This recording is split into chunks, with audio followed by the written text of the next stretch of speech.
Zakonao tamin'ny moaly za tsy nasaiky nanantonanao satria aza mavozo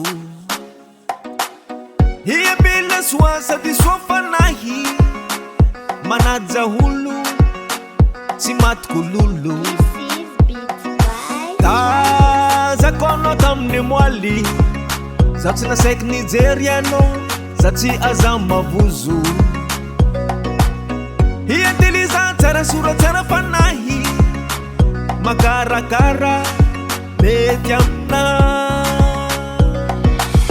ze zaka mety aminao mety amina ze zaka mety aminao hiavoro hilaiko ze zaka mety aminao mety amina ze zaka mety aminao maty aminao hilaiko.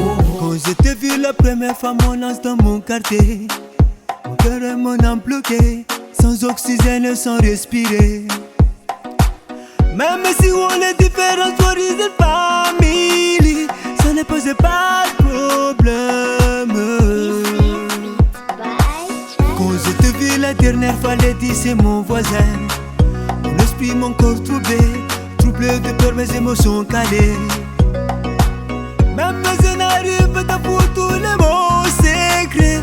J'imaginerais que dans ton cœur on a même sentiment. Ze zaka mety aminao mety amina ze zaka mety aminao hiavoro hilaiko ze zaka mety aminao mety amina ze zaka mety aminao maty aminao hilaiko.